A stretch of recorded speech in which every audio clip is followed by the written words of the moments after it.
우리 서로 인사하겠습니다. 앞뒤 자분들 함께 인사합니다. 사랑합니다. 축복합니다. 사랑합니다. 축복합니다.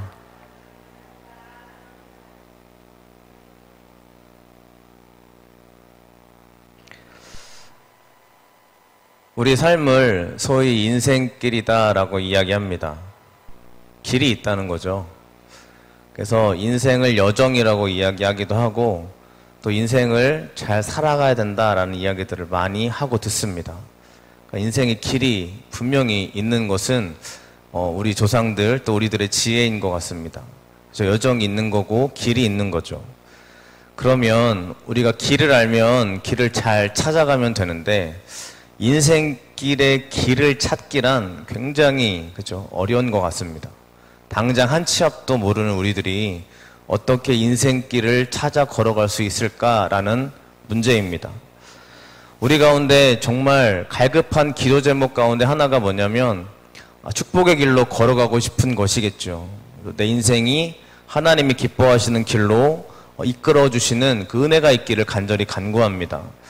근데 당장, 내일 당장, 아니 조금 있을 후에 하나님이 나를 어떻게 인도하실지 우리가 아는 사람은 단 한 사람도 존재하지 않습니다. 하나님께 다 맡기고 가지만 여전히 궁금한 거, 내가 과연 어떻게 될 것인가? 10년 뒤에 나의 모습은 어떻게 될 것인가? 이런 궁금증들이 많이 있습니다. 근데 우리 가운데 잊지 않는 한 가지 사실은 무엇이냐면 하나님이 우리를 지금도 인도하신다는 믿음입니다. 하나님이 저와 여러분들이 인도하시기 때문에 우리가 가는 길, 하나님이 이끌어 가시는 인생길은 결코 정말 안 좋은 길이 될 수가 없습니다. 다윗도 고백하기를 내가 사망의 음침한 골짜기로 다닐지라도 해를 두려워하지 않을 것은 누가 함께 하시기 때문이죠? 주께서 함께 하시기 때문이다 이렇게 고백을 합니다. 아시겠지만 시편 23편 말씀은 다윗이요 왕위에 딱 올라서 과거를 회상하면서 여호와는 나의 목자시니 내가 부족함이 없으리로다 이렇게 편한 상태에서 지은 시편이 아닙니다.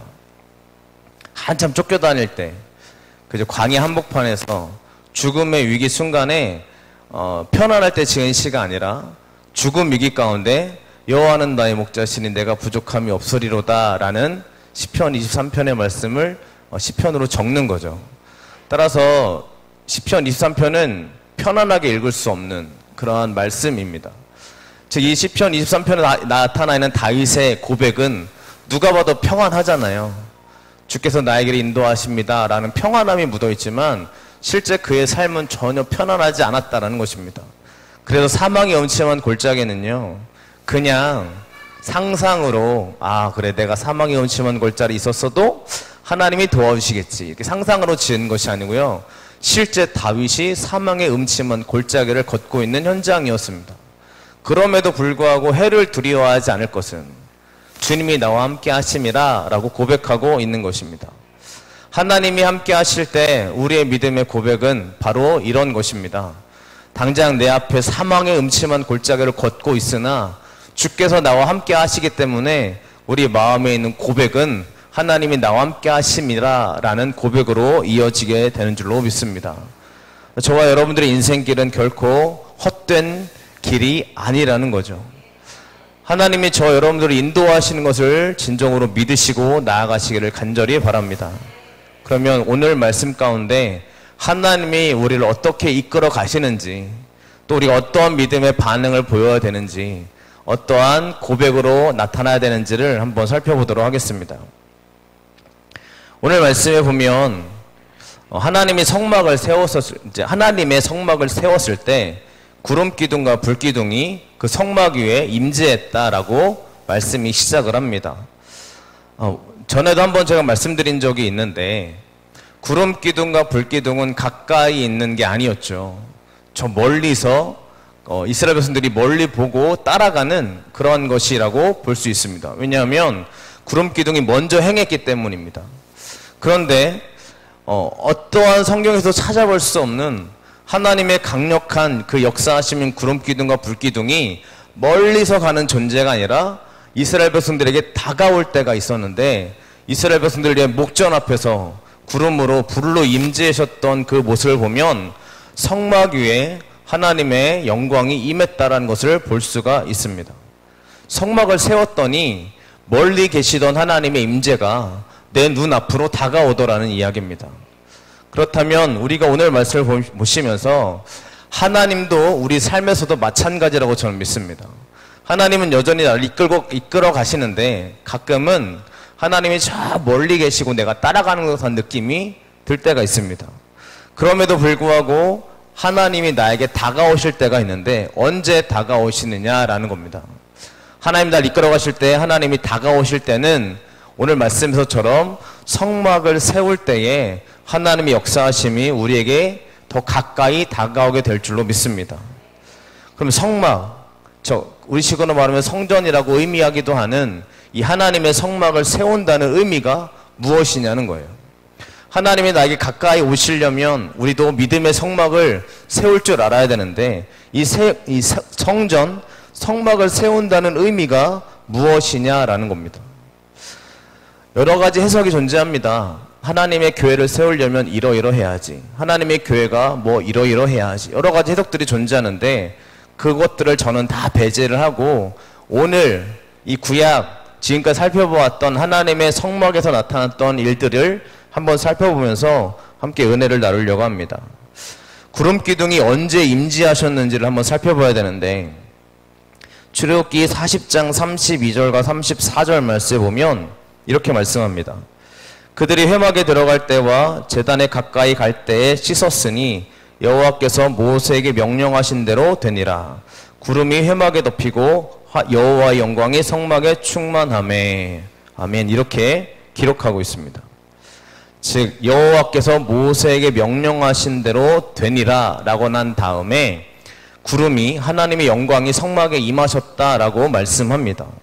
무슨 이야기입니까? 성막을 세운다는 이야기는요, 뭐 아름답게 꾸미고 이런 걸 떠나서 하나님이 명령하신 대로 모세가 행했을 때 이 모든 것들이 하나님의 명령대로 다 이루어졌을 때 하나님의 영광이 성막에 임재했다라는 이야기입니다. 이게 그렇게 세워진 성막이죠. 성막은 하나님이 정확하게 어떻게 세울 것을 성경에 기록하고 명령하셨습니다. 그러니까 모세가 내 생각대로, 내 방법대로 이렇게 하면 좋겠다, 저렇게 하면 좋겠다 이렇게 세운 것이 아니라 오직 하나님 말씀 딱 붙잡고 하나님이 말씀하시는 그 기준과 방법대로 성막을 하나하나 세워나갔고 그 말씀이 이루어졌을 때 하나님의 영광이 성막에 충만했다라고 말씀하고 있습니다. 그럼 저와 여러분들도 하나님 앞에 우리의 성전, 그죠? 하나님 앞에 우리의 성막을 세우는 일을 해야 된다면 어떻게 해야 되느냐라는 것이에요. 많은 방법들이 있을 겁니다. 요즘 같은 시대에 얼마나 많은 설교가 존재해요. 수없는 설교가 쏟아지고 있죠. 그분들의 이야기를 들으면 이 이야기도 맞는 것 같고 저 이야기도 맞는 것 같고 많이 은혜 받기도 합니다. 또 많은 해석들이 난무합니다. 이렇게 해석 방법이 있고 뭐 저렇게 해석 방법이 있는데 여러분들 그 모든 것들보다 가장 우선시하는 게 무엇이냐면 하나님의 말씀인 줄로 믿습니다. 따라 저와 여러분들이 아무리 설교를 많이 듣는다고 해서 우리 마음이 기쁨이 되는 게 아니고 하나님의 말씀을 진짜 붙잡고 나아갈 때 능력이 넘치게 될 줄로 믿습니다. 따라서 여기저기 기웃거릴 게 아니라 저희 은혜감리교회에서 하나님의 말씀으로 붙잡힘 받는 그런 은혜가 우리 가운데 있어야 될 줄로 믿습니다. 즉 하나님의 말씀대로 세워질 때 하나님의 역사하심이 가득했다라는 것입니다. 그렇다면 성막은 우리가 잘 아시겠지만 교회를 의미하기도 하지만 우리의 육신이 하나님의 성전이잖아요. 그렇죠? 고린도 이 전서에 보면 너희가 하나님의 성전인 것을 알지 못하느냐 이렇게 말씀하고 있습니다. 그렇다면 교회도 성전이지만 우리 육신도 성전이라는 것이에요. 그러면 우리 육신, 우리의 몸, 우리의 영혼을 세워나가기 위해서 그죠? 성막을 세웠던 모세처럼 하나님의 능력을 경험하기 위한 나의 몸이 내가 하나님의 성전이 되기 위해서 나를 세워나가려면 어떻게 해야 되느냐라는 것이에요. 가장 먼저 필요한 것은 하나님의 말씀으로 강하게 붙잡힘 받는 것인 줄로 믿습니다. 우리가 잊지 말아야 될 것은 바로 이러한 은혜의 고백입니다. 우리의 몸은 육신으로 존재하고 우리의 영혼은 하나님의 은혜 가운데 존재하는 사람들이 맞습니다. 우리의 육신이 여러분들 하나님의 성전이라면 우리의 몸이 세워지기 위해서 또 내가 하나님의 은혜 안에서 잘 나아가기 위해서 우리가 잊지 말아야 될 거는 하나님의 능력의 말씀을 붙잡는 것이라는 겁니다. 따라서 우리가 잘 되기 원하신다면, 내 몸이 세워지길 원하신다면, 우리 가정이 세워지고 교회가 세워지길 원하신다면 우리가 잊지 말아야 될 것은 주님이 말씀하신 그 말씀을 강하게 붙잡는 것인 줄로 믿습니다. 이처럼 하나님의 말씀으로 세워지는 곳에 하나님의 영광이 가득하게 임했다라는 것이에요. 그러면 또 우리는 이 가운데 은혜를 한번 살펴봐야 되는데, 하나님의 말씀이 가득하게 임했을 때 무엇이 임하냐면 구름기둥과 불기둥이 임하죠. 자, 구름기둥은 하나님이 어떨 때 구름기둥을 자주 사용하시냐면 하나님이 말씀하실 때 구름으로 역사하시는 경우가 굉장히 많습니다. 가리시고 구름 가운데 말씀하시고 이러한 성경의 구절들이 많죠. 따라서 하나님의 말씀으로 세워진 성전에 하나님의 구름기둥이 임했다는 것은 말씀을 붙잡는 사람들에게는 하나님의 말씀이 더 충만하게 임한다는 것이에요. 즉 하나님의 말씀으로 붙잡지 않게 되어지는 그 모든 것들은 하나님의 역사하심이 우리 가운데 점점 약해질 수 있다는 것을 이야기합니다. 구름으로 임했다라는 것은 하나님이 넘치는 말씀이 우리 삶 가운데 더 풍성하게 충만하게 넘친다라는 것을 이야기하는 것입니다. 저 여러분들 가운데 말씀을 의지하면 할수록 하나님의 축복의 말씀이 더 넘치게 될 줄로 믿습니다. 두 번째로 불기둥이었죠. 불기둥은 성경에 나타나는 현장들을 보면 하나님이 언약을 체결하실 때, 그죠? 또 강력한 성령의 체험을 주실 때, 하나님이 약속해 주실 때 이렇게 불을 사용합니다. 언약과 증표라고 이야기할 수 있습니다. 증거를 보여주신다는 거죠. 다시 말해서 하나님의 말씀이 강하게 역사해서 우리가 충만의 말씀이 역사가 은혜가 임하면 이걸로 끝나느냐? 그게 아니라 하나님의 불같은 증표와 증거가 우리 삶 가운데 나타나게 된다는 것을 의미하는 것입니다. 저 여러분들이 하나님 말씀을 의지한다면요, 우리의 삶 가운데 하나님의 언약의 증표가 많아지게 될 줄로 믿습니다. 이걸 믿어야 된다는 얘기입니다. 하나님이 그냥 구름기둥과 불기둥이 아니라 이 가운데 우리 가운데 약속하시고 체결해 주시는 그런 충만한 은혜가 있는 줄로 믿습니다. 따라 저와 여러분들이 이렇게 예배하시면서 하나님 말씀을 붙잡을 때 더 넘치는 말씀의 은혜가 있을 뿐만 아니라 우리 삶 가운데 실제적으로 보여주시는 하나님의 언약의 증표가 가득하게 넘치게 될 줄로 믿습니다. 이것이 축복이죠. 다른 게 축복이 아니라고 저는 믿습니다. 말씀이 계속 더 잘 들리는 거죠. 말씀을 사모했더니 말씀이 더 잘 들리고, 더 사모했더니 막 꿀송이처럼 들리고, 그 말씀이 나의 마음속에 파고들어서 그 말씀 때문에 일주일을 살아가게 되고, 이게 은혜 아닙니까? 내 말씀이 안 들려서, 그죠? 내 마음 가운데 말씀이 꽂히지 않아서 일주일 동안 말씀 없이 살아가면 여러분 얼마나, 그죠? 얼마나 강팍한 삶을 살아가게 되겠어요. 이렇게 말씀이 꿀송이처럼 달아서 말씀으로 살아간 인생들 가운데 나타나는 증거가 무엇이냐면 정말 그 사람의 막혀있던 그런 것들이 하나하나 하나님의 언약으로 열리게 된다라는 것입니다. 저는 이것을 믿습니다. 저 여러분들이 이 믿음의 증거, 증표를 충만하게 누리시기를 간절히 바랍니다. 이처럼 말씀 위에 세워주신 성막, 그 위에 주시는 하나님의 은혜가 또 한 가지가 더 있습니다. 오늘 읽었던 말씀인데요, 우리 9장 16절의 말씀을 같이 한번 봉독하겠습니다. 항상 그러하여 낮에는 구름이 그것을 덮었고 밤이면 불 모양이 있었는데. 아멘. 저는 여기서 은혜가 되는 말씀이 무엇이냐면 항상이라는 단어입니다. 하나님이 항상 낮에는 구름이 덮었고요, 밤에는 불 모양을 덮어주셨어요. 이게 항상입니다. 한 번도 떠난 적이 없다라는 이야기입니다. 항상이라는 단어, 그죠? 하나님이 쉬지 않으신다라는 것을 이야기하는 거죠. 이 구름 기둥과 불 기둥은 한 번도 떠난 적이 없는 거예요.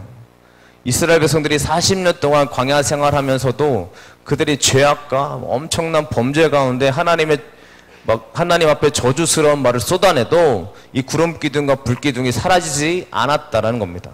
항상 있었어요. 그런데 이스라엘 백성들은 항상 그렇게 자신들을 이끌어가는 이 구름 기둥과 불 기둥을 어떻게 대했나요? 민수기 21장 4절 말씀에 보면 이렇게 이야기합니다. 백성이 호르산에서 출발하여 홍해길을 따라 에돔 땅을 우회하려 하였다가 길로 말미암아 백성의 마음이 상하니라. 이게 백성의 반응입니다. 하나님이 한 번도 떠나지 않으신 인도하심으로 이 구름 기둥과 불 기둥으로 그들을 인도하고 계세요. 그럼 구름 기둥이 가면 따라가야 되잖아요. 근데 이들이 따라가는데 민수기 21장 4절 말씀이 뭐라고 이야기하냐면 길 때문에 그들이 가는 이 길로 말미암아 마음이 상했대요. 무슨 이야기입니까?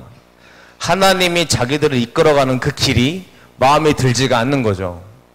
내가 원하는 길이 아닌 거예요. 하나님은 항상 우리를 떠나지 않았는데 항상 그들을 인도하시는 길을 한 번도 잊어버리지 않았는데 누가 문제냐면 이스라엘 백성들이 마음에 안 들어요. 하나님의 방법이 내 마음에 들지가 않아요. 그러니까 어떻게 하냐면 이렇게 이야기합니다. 그 다음 절을 보면 이렇게 말씀합니다. 백성이 하나님과 모세를 향하여 원망하되 어찌하여 우리를 애굽에서 인도해내어 이 광야에서 죽게 하는가? 이곳에는 먹을 것도 없고 물도 없도다. 우리 마음이 이 하찮은 음식을 싫어하노라 하매. 이렇게 말씀합니다. 그들이 하나님의 인도하심을 마음에 싫어하니까, 마음에 들어하지 않으니까 어떻게 얘기하냐면 차라리 애굽에서 죽었으면 나을 뻔했다 이렇게 이야기합니다. 무슨 얘기인지 알겠죠? 하나님이 이끌어가는 지금 인생이 나한테는 좋지 않아요. 오히려 하나님이 없었던 애굽 땅에서의 나의 삶이 훨씬 더 좋았어요. 그냥 하나님 없는 삶으로 돌아갈래요. 하나님이 내 앞에 나를 이끌어 가시니까 내가 마음에 전혀 들지가 않아. 하나님 방법 저 필요 없어요. 라고 말하는 게 지금 이스라엘 백성들의 모습이라는 거죠. 무슨 이야기냐면 하나님이 이끌어가는, 하나님이 함께하는 지금의 나의 삶 가운데 내가 기대했던 만큼, 내가 원했던 만큼 하나님이 채워주시지 않는 겁니다. 그러니까 원망이 쏟아지는 거예요. 그러니까 저주가 쏟아지는 거죠. 두 번째로 그들이 또 싫어했던 게 뭐냐면 이 하찮은 음식을 싫어했다 그랬습니다. 만나와 메추라기가 싫은 거예요. 그들이 먹을 게 없어서 원망했을 때부터 시작하여서 가나안 땅에 들어가기 전까지 만나와 메추라기를 끊임없이 보내주시고 주셨는데 처음에는 환호하다가 이제는 이 음식이 실증이 나는데 뭐라고 이야기냐면 그 음식이 하찮은 음식이다 라고 말하고 있습니다. 얼마나 이들이 하나님 앞에서 무너지는 모습을 보여지는지 잘 보이시죠? 저 여러분들이 이 말씀을 보시면서 우리의 삶 가운데 하나님 앞에 내 모습을 좀 비춰봐야 될 줄로 믿습니다. 하나님은 저와 여러분들의 인생 가운데 항상 함께 하셨어요. 한 번도 떠나신 적이 없습니다. 구름기둥과 불기둥으로 한 번도 떠나지 않았던 이스라엘 백성들처럼 우리와 항상 낮에는 구름기둥으로 밤에는 불로 하나님이 우리와 함께 하시고 우리를 이끌어 주셨어요. 근데 뭐가 문제입니까? 내가 마음에 안 드는 거예요. 내가 지금 살아가는데 인생이 하나님이 날 이끌어 가시는 이 방법이 마음에 안 들어요. 그래서 어떤 모습을 취하냐면 원망하고 불평하는 겁니다. 이렇게 우리가 원망하고 불평하면 뭐가 사라지냐면 저 하나님 없는 게 사는 게 훨씬 더 좋겠어요 라는 모습으로 전락해 버리더라는 거죠. 그리고 뭘 잊어버리냐면요, 이 만나와 메추라기, 하나님이 날마다 주시는 은혜와 하나님 날마다 채우시는 그 능력의 은혜를 다 잊어버리게 되더라는 것입니다. 저 여러분들이 잊지 말아야 할 것이 있습니다. 하나님이 이끌어가는 이 길이 가장 선한 길이다라는 겁니다. 비록 그 길이 내 마음에 안 들어도요, 그죠? 하나님이 날 이끌어가신 그 길이 비록 내 마음에 안 들어도 하나님이 나를 가장 좋은 길로 이끌어 가시는 줄로 믿으시기를 바랍니다. 사역을 하다 보면, 특별히 청소년 아이들을 같이 대화를 하다 보면 상처가 굉장히 많은 아이들이 많습니다. 대화가 안 되는 친구들도 있지만 어떤 상처가 있냐면 부모에 대한 상처도 많고 자기 환경에 대한 상처예요. 어떤 아이는 태어나면서부터 버림받은 아이가 있어요. 완전히 버림받은 친구예요. 어떤 아이는 이혼의 가정에서 자기가 원치 않게 부모님이 떨어져 사는 가정들도 있어요. 그러면 저한테 와서 이렇게 이야기합니다. 하나님이 날 사랑하신다는데 왜 내 인생을 이렇게 어렵게 만드셨나요? 하나님이 저 친구는 아무런 문제 없이 잘 자라게 만드시는데 왜 나는 하나님이 날 이렇게 막 저주스러운 인생을 살아가게 만드시는 거예요? 왜 그러실까요? 이렇게 이야기를 합니다. 제가 뭐라고 해줄 말이 전혀 없죠. 그러나 한 가지 분명한 건 있습니다. 그 애한테 이렇게 이야기해 주는 거죠. 네가 태어날 때부터 엄마 아빠로 선택한 게 아니지 않느냐. 너 때문에 엄마 아빠가 이혼한 게 아니지 않느냐. 그건 너의 선택이 아니지 않냐. 네가 태어나 보니까 살다 보니까 피치 못하게 생기는 그러한 결과라면 분명히 그 길 속에서는 하나님의 큰 역사하심이 있을 거야 라고 말해줄 수밖에 없습니다. 실제로 그런 사람들의 예화를 들어주면서 너는 더 크게 쓰여주실 거야. 네가 그렇게 그 길을 걸어가야만 하는 이유가 있을 거야. 왜냐하면 하나님은 항상 우리와 함께 하셨으니까. 그죠? 저 여러분들의 인생도 마찬가지라고 저는 믿습니다. 내 마음에 좀 들지 않으신가요? 내 인생 길 때문에 지금 내가 살아가고 있는 인생 길 때문에 가끔 쓰러져 눈물 흘릴 만큼 통곡하는 시간들이 있지 않습니까? 아무도 주변에 없는 것 같은 생각이 느껴져서 내가 손을 내밀고 싶어도 잡아줄 수 없는 그 누구도 잡아줄 수 없는 그 나의 모습을 보면 막 절망이 몰려오지 않습니까?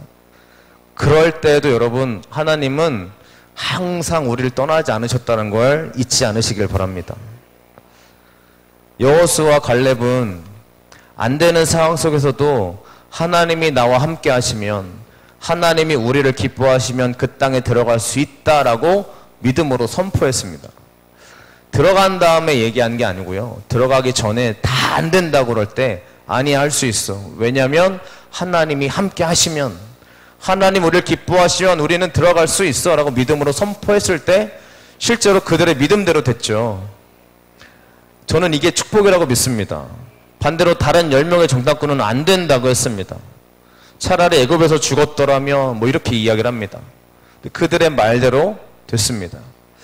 저 여러분들은 똑같은 상황인데 하나님이 함께 하시면 하나님이 기뻐하시면 그 땅 아무리 어려운 땅이어도 나는 그 땅으로 향할 수 있어 라는 믿음의 고백을 잊지 않으셨으면 좋겠습니다. 왜냐하면 하나님이 날 인도하시니까 하나님이 나와 함께 하시니까 저와 여러분들이 해야 될 일은 뭐냐면요 믿음으로 하나님의 인도하심을 붙잡는 것입니다. 실제로 그렇게 믿음을 붙잡았던 여호수아와 갈렙은 믿음의 위대한 사람이 되었습니다. 그러나 늘 원망 속에 살아가던 사람 안 돼.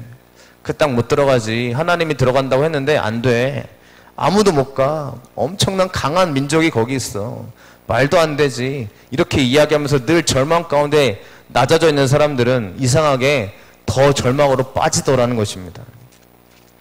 아무리 어려움의 순간이라 할지라도 하나님이 저와 여러분들을 이끌고 계심을 믿으시기 바랍니다.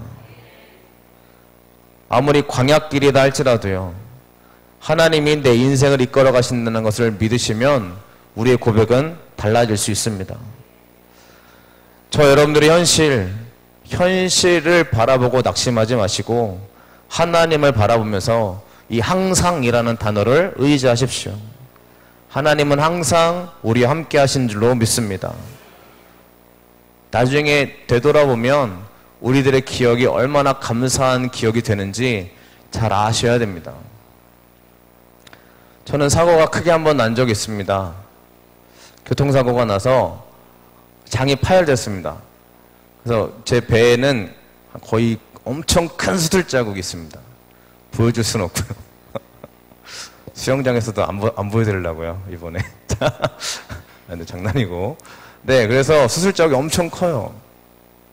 뭐 여러 가지 과정을 설명하면 그렇지만 간단하게 이야기를 하면 티코라는 차가 있었습니다. 대학교 다니다가 서울에서 이제 내려오다가 고속도로에서 졸음운전을 해가지고 차가 굴렀어요. 완전히 전복돼가지고 차는 폐차되고 뒤따라오는 차가 있었으면은 저는 아마 이 세상에 없었을 건데 다행히 뒤따르는 차가 없었고 앰뷸런스가 발로 달려와서 병원에 실려가는데 의사가 그러더라고요. 내가 너무 배가 아파가지고 배가 너무 아파요. 막 몸이 얼마나 추운지 막 진짜 엄청 떨리는 제 모습을 보면서 걱정이 많이 됐는데 그 기사분이 저한테 한마디 해주시는 겁니다. 장이 파열된 것 같아요.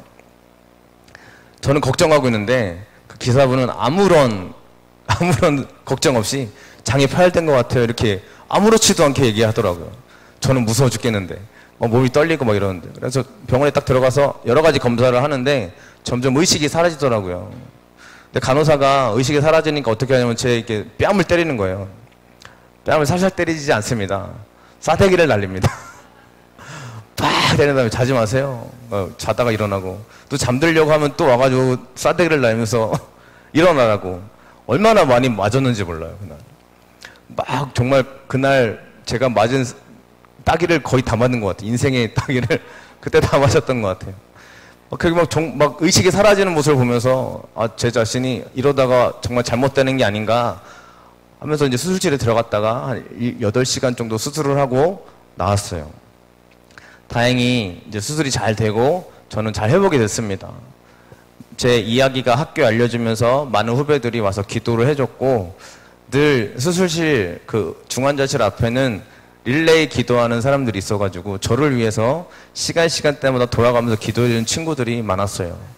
그래서 의사 선생님이 저한테 제가 의식이 깨어나면서 가장 먼저 의사 선생님이 건넸던 말이 뭐냐면 당신 하나님 믿는 사람입니까? 이렇게 물어보더라고요. 그래서 아파 죽겠는데 예 무슨 얘기 그렇죠 막 그랬더니 의사 선생님이 하나님이 당신을 살려주셨네요 이렇게 얘기하더라고요.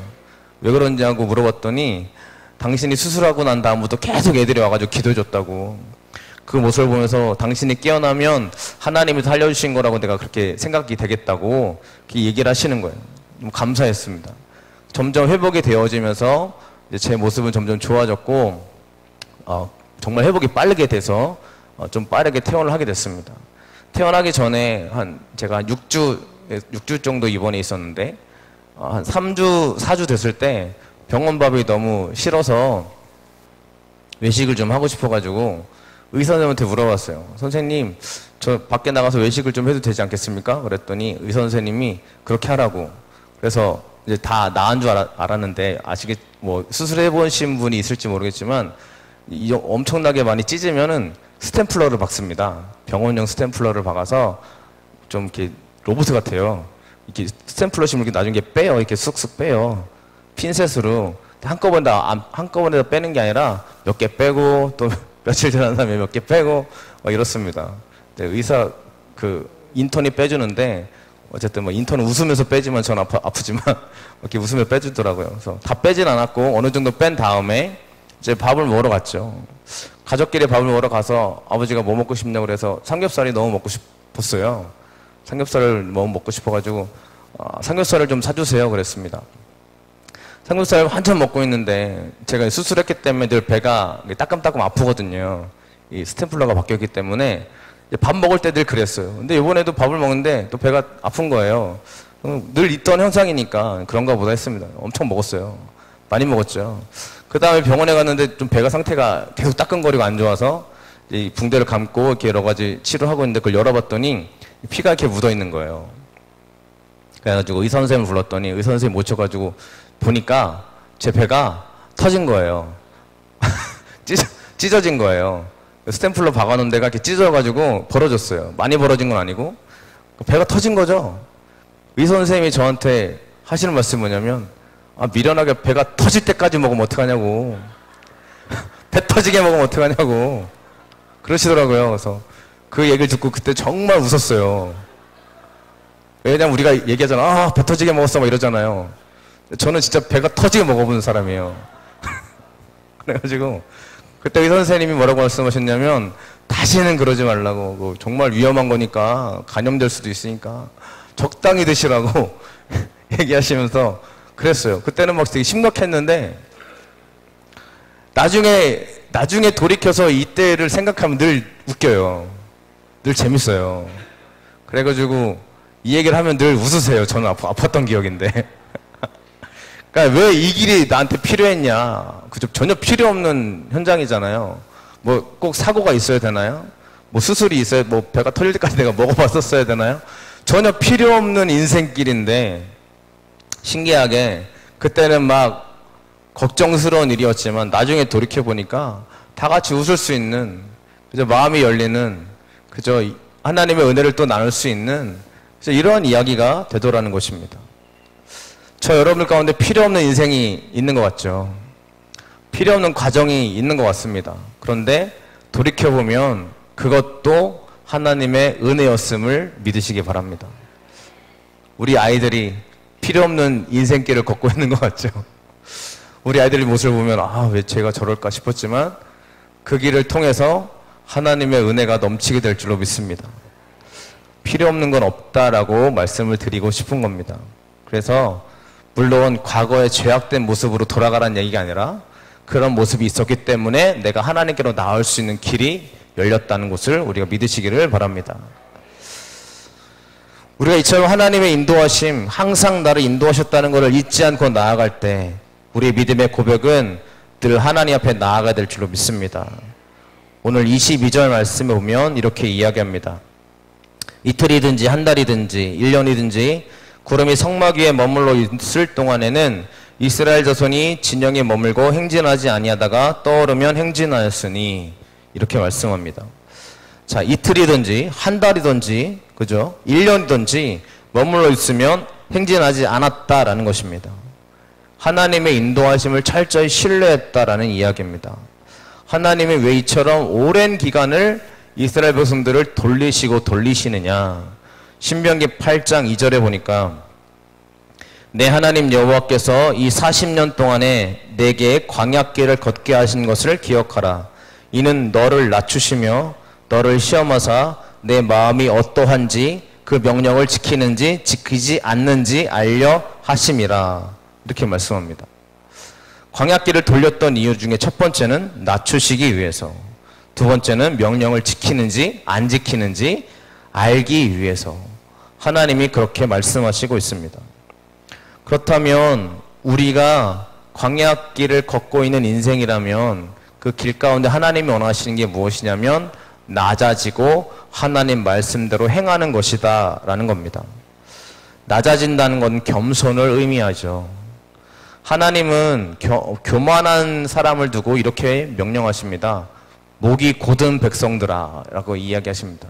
목이 곧다라는 것은 숙일 줄을 모른다라는 얘기인데, 즉 내 방법과 내 생각을 굳게 잡아놓고 하나님 말씀에 숙이지 않는 겁니다.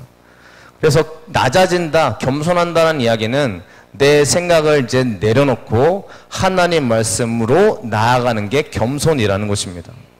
저와 여러분들의 인생 가운데 하나님이 계속해서 돌리시냐, 이제 좀 네 생각을 버리고 하나님 앞으로 좀 나아와라, 저는 이렇다고 믿습니다. 저와 여러분들이 겸손이라는 단어, 낮아진다는 단어를 좀 안 좋은 단어로 인식하지 않았으면 좋겠습니다. 오히려 하나님은 낮은 자가 높아진다 그랬습니다. 내가 하나님 말씀 앞에 점점 낮아지면 낮아질수록 하나님은 우리를 높이 세워주시는 줄로 믿습니다. 그래서 우리가 우리 자신의 모든 것들보다 하나님의 뛰어난 것을 인정하는 것, 이것이 믿음의 겸손이라는 것입니다. 두 번째는 하나님의 명령을 지키는지 안 지키는지 보시기 위함이라는 건데, 그럼 저와 여러분들이 하나님의 명령을 좀 지켜야 될 거 아니겠습니까? 그럼 어떻게 지켜야 되느냐라는 거예요. 하나님의 명령을 어떻게 알 수 있겠느냐라는 것입니다. 여러 가지 해석들이 많습니다. 그런데 제 개인적으로 여러분들 말씀드리고 싶은 거는, 첫 번째는 하나님의 말씀이요, 두 번째는 그죠, 하나님의 말씀이 선포되는 시간이라고 믿습니다. 설교라고 이야기하지만 예전에는 그죠, 몇십 년 전만 해도 하나님의 말씀이 나타나는 시간이라고 우리가 믿고 설교 시간에 임했습니다. 근데 요즘은 물론 여러 가지 생각들이 들어오고 여러 가지 많은 문제들이 있었기 때문에 많은 그런 것들이 무너지긴 했지만, 하나님의 말씀이 선포되어지는 시간, 저는 이 예배라고 믿습니다. 따라서 예배 가운데 선포되어지는 그 하나님의 명령을 붙잡는 게 축복이라는 거죠. 저 여러분들이 그것을 붙잡고 나아갈 때 축복된 삶이 되는 줄로 믿습니다. 하나님의 명령, 다른 곳에서 얻을 수 없다고 저는 생각합니다. 찬양은 그저 하나님 명령이라기보다는 우리의 고백입니다. 하나님께 영광 돌려드리는 거죠. 그러니까 그 찬양을 통해서 내 고백을 올려드리는 겁니다. 기도는 간구입니다. 하나님의 말씀과 생각을 듣기 위해서도 많지만 간구가 더 많습니다. 따라서 하나님 말씀을 들을 수 있는 정말 중요한 것은 이 말씀을 우리들 묵상하는 거죠. 그리고 하나님의 말씀이 선포되어지는 그 믿음의 시간을 하나님의 시간이라고 여기시기를 바랍니다. 그게 우리 가운데 축복이 되는 줄로 믿습니다. 따라서 정말 은혜 받는 사람들은요, 하나님의 은혜 받는 사람들은 말씀과 예배를 통해서 점점 회복되어지고 하나님이 그 광야길을 오히려 축복의 길로 바꿔주시는 그러한 시간들이 점점 더 가득해진다는 것입니다. 저 여러분들이 오늘 말씀을 잘 기억하시면서 하나님은 한 번도 나를 떠난 적이 없으시고 하나님은 성막을 세울 때, 즉 하나님 말씀으로 세워갈 때 우리가 강하게 역사하시며 하나님의 말씀 앞에 낮아질 줄 알고 그 말씀 붙잡고 믿음의 길로 행할 때 우리 주님이 우리의 충만한 축복의 길을 열어주시게 될 줄로 믿습니다. 이 축복의 길은 내가 잘 되는 길이 아니고 하나님의 뜻이 이루어지는 길인 줄로 믿습니다. 이 교회와 여러분들 가정과 우리 한 사람 한 사람마다 하나님의 뜻이 이루어질 수 있는 은혜가 있으시기를 간절히 바랍니다. 기도하겠습니다.